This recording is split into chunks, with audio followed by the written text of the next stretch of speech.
Hi, greetings everyone, and welcome to another exciting episode of Sea Hunters. I'm your host, Randy Morton, and today we have a very special guest. And let me tell you why this guest is special. Throughout the Caribbean and in many countries worldwide, they have some issues in terms of the fishing industry where no young people are getting involved. But here we have a young man by the name of Steve Shawamba, who is a fisher right here on the island of Nevis. Mr. Shawamba, welcome to Sea Hunters. Thanks for having me here. All right, so Mr. Shawamba, tell us a little bit about yourself. I know fishing may not have been your first employment choice. What did you do before you got into fishing, and tell us why you chose fishing? Well, I was an agriculture worker for the past 8 years and working for something a week. Couldn't really pay all the bills, so I decided to do the fishing more full time. So I just do it bigger this time. All right, I see not one, not two, but quite a few fish pots here. So, how many are you in the process of making right now? Well, I had over 100 recently, so right now I just get a bigger boat, starting all over again. So about 300, and that should be on track. All right. So you're saying you had 100, you're stepping up to 300, you had a boat, and now you have a new boat. So tell us a little bit about that. You know, you had, I think it was a wooden boat, is it? No, It was fiberglass. Yeah, fiberglass. 19. Okay, you had a fiberglass 19 feet. So what size is the boat that you have now, and what do you intend to do, or how do you see yourself moving forward in fishing into the future? Okay, well, I bought a bigger boat from Santo Domingo. Through Eric Stapleton. He helped me get it from Santo Domingo. It's a brand new boat. It's about 27 feet. And I put on a bigger engine, a 115 Suzuki, 4 stroke. So I think about going far to set fish tops. Okay. So you have the bigger boat, you have more traps. But tell us something about your experiences underwater. I know fishers have a tendency to say that if they don't find any fish in their pot when they pull it, someone stole it. What is your experience with this? Well, I don't blame anybody or call anybody name and say they stole anything. I mean, you lose sometimes. And all the time you're gonna find your pots. Sometimes people pull them and they go with them. I don't have a problem with they pulling them, but then sometimes they go along with the pot. If they pull it and they set it back, I go find it. But if they pull it and they throw it off in the edge or in the deeper water, I ain't gonna find it. That's the only problem I just get. So if you lose a pot, you're not going to stress about it. You're just going to put more pots out there. Is it? But if I lose one, I count 10. I mean, the more you have, the better. So I don't really bother with it. People that say all kind of things, you know, that when I come in with my cooler full, they like say that I go out there and I pull the pot. But people don't know the amount of pots I have and see. You understand? I just be the last to go out and the last to come in. And still, when you come in town, the fisherman them say, Steve pull the pot. Or Steve and whoever work pulling the traps. But nobody does see the kind of pots I carry out. That's the only problem.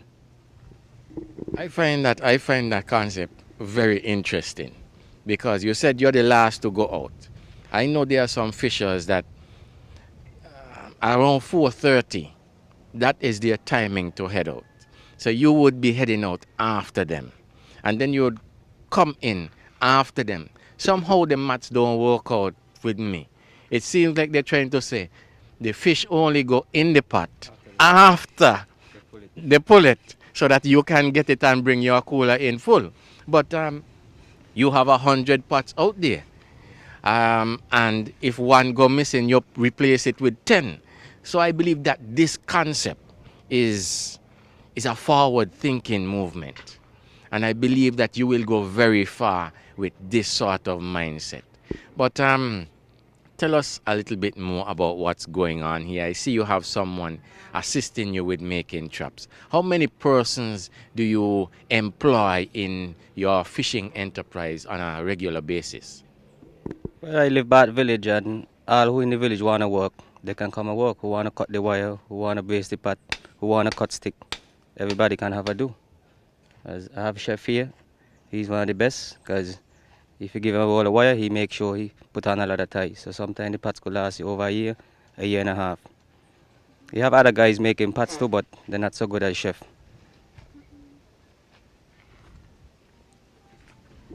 Okay, so chef is just one person. I know I've been here and I've seen about 3 persons working on pots for you.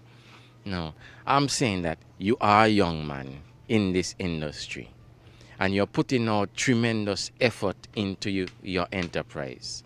And you're not just putting out the effort, you're actually employing people, which means that you're creating job opportunities for others. How does that make you feel? Well, it make me feel good, because as I say, once you want to work, you would work. I will create work. The next problem I just have is to have people to go and see with me. Because most of the time when you pay them, the fellas them get drunk and they don't want to work. Once they have money in the pocket, they don't show back up. That's the problem I just have. Right now, I would like to get 2 persons working for me full time with this fishing industry. But the problem is when you pay these guys, it's hard to keep them to work. Because once money in the pocket, you're not going to find them so easy. They put the drinking and the smoking in front of them. So now here's a young man in this fishing industry who is willing to employ at least 2 persons full time. And all he is asking for is that after you receive your first paycheck, just show up the following day. I don't think you can get any easier than that. You're paid, just show up another day so that you can work and get paid. So I'm just asking anyone out there who is interested, sincerely interested in this fishing industry, here is a young man who appears at this point in time to be a leader in the way that he's thinking and in the way that he's operating. All he's asking is that after you get paid the first time, just show up the next time for work. But if someone wants to get fish from you, how do they contact you? Well, my number is 763-4534 or 660-1147. Once you place your order, you could get clean or unclean. Once you place your order, I'll get your fish for you. Up to yesterday, I went out and I catch over 200 pounds of fish, and everybody want fish. So I going harder this time, and fish ain't a problem. Pat fish ain't a problem for nobody to get for me. You don't have to know me. Once you come, you get your fish. Okay, I like that part because I know there are some fishers that have some preferences, but you are not interested in that. If someone wants fish, they can get fish. So you heard him. He gave you his number. You're interested in fish? Call Steve. That's Steve's Hideout Bar right here in Bath Village. Now, Mr. Shwamba, we'll have to take a look at your new vessel and the landing site. So let's take a look at the landing site and the vessel, and we'll chat a little bit more there. This is the new vessel. But tell us something about your relationship with the older fishers or just other fishers in general. Well, me really has talk much with everybody, because me as a man I stick to myself. But you have a few fishermen that just come interfere with me. They say all kinds of things. One time I can remember I was on sea. A fisherman could not find a pot. So he came to me and said, if the boat was he one, none of us would have come ashore. But I mean, me ain't fear nobody, and me really study those stupid talks. Yeah, the next incident, a next fisherman tell me, if he catch me pulling his pot, he gonna trap me up and put me in the fish pot and all kind of thing he'll be saying. So it's a lot of negative, but I don't look the negative, I just look the positive. Because what I doing right now, I don't believe nobody doing it. Investing in a lot of fish pots. And once you want to make money, you gotta spend money. And the problem what some fishermen have, they have 5 pots, 10 pots, and some of them go and see Tuesday, Thursday, and still Sunday pull the same pots. I go up and see once a week, and I don't pull the same pot. I pull other pots. But some fishermen, they don't spend the money, and they blame other people when they pull the pots empty. But I don't blame nobody, because once you do good, good gonna follow you. All right. I like that concept. You're doing good. Doesn't matter what anyone else is doing, you have determined within yourself to do good. And we're here, and it is a beautiful vessel. A very, very nice vessel. I've seen a few of these around now, and I think a lot more local fishers are investing in the fiberglass vessels like this one out of Santo Domingo. And of course, Eric seems to be the man to contact when an individual is interested in that sort of vessel. So I believe now would be a good time for us to move on to the landing site, where you could tell us some more about what's going on there and how it affects your fishing operation. Okay, so we are here at the Bath landing site, which is officially named Charlestown South. So, Mr. Shwamba, what are some of the problems that you and other fishers who land their fish here face on a daily basis? Well, sometimes, like when the water go on bad, the stones come in the way for the boats to haul up. Sometimes the water draft, we have a proper landing site. You know what I mean? If you have a nice marine setup, I think it's have about 4 or 5. Good if the government could look into one, so the fishermen them could feel more safe when they come into the landing site. But I also noticed that there is no overhead shelter, there's no running water, no electricity, no utilities at all to the site. How would that impact your fishing enterprise? Well, as soon as we come from sea, we have to hurry to go home because we want to wash our skin. We have nothing down here to bathe our skin. We have no running water, nothing at all. So I don't know if the government can look into it and help us out with this one. Because if we could get even current and all, it would be good.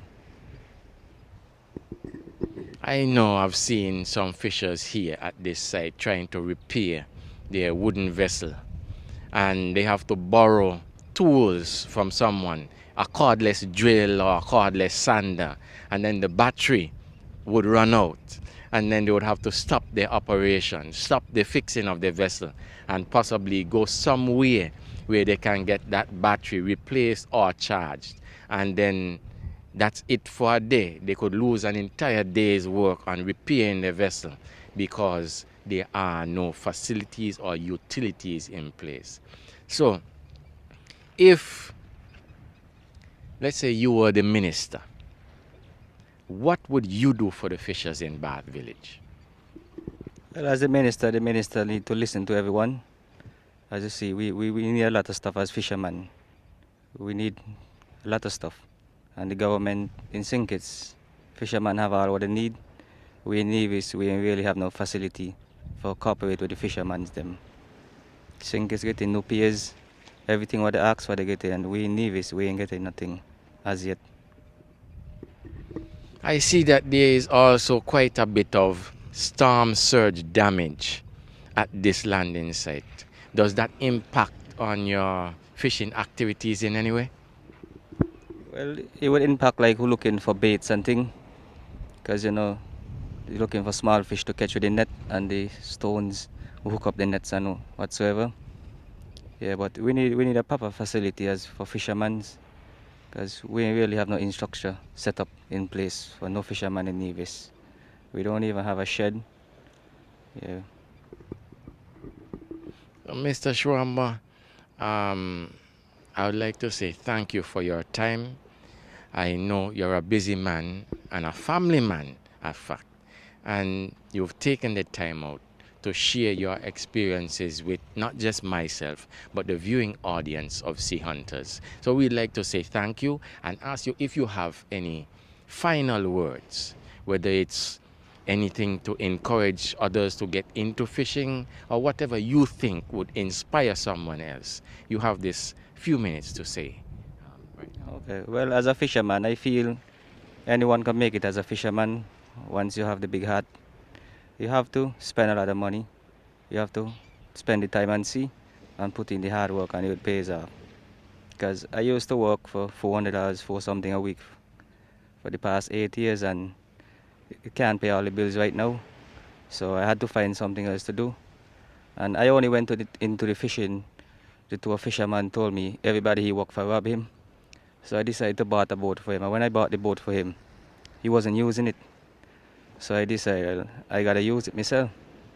So then I don't have the patience in setting line or pulling lines and them other types of fishing. So I just go into the fish pot. I used to set 5 pots, but then I realized 5 pots can't really catch no fish to talk about. So I went into 10, went into 20, and then I decided I gotta reach the 100 mark. And when I reach over the 100, I said, well, now I could settle down and make some money. Because the money I used to work a month, I could make it one time going and see. Like yesterday, I make my month's pay where I used to work for the government. So I try to advise people. The fishing industry is a good industry. You could make a lot of money, you could lose a lot of money, but you gotta have faith. I mean, have faith in God and He will see you through. You're never too small to get up. I mean, a lot of people, they don't look at you because you come from a small family or you don't have it much, but anybody can make it in the fishing industry. You just have to spend the time and see, put in the money and the hard work, and it pays off. And those were quite a few good and timely words. Anyone can make it on sea, but you have to invest in order to get the returns. Ladies and gentlemen, I'm Randy Morton.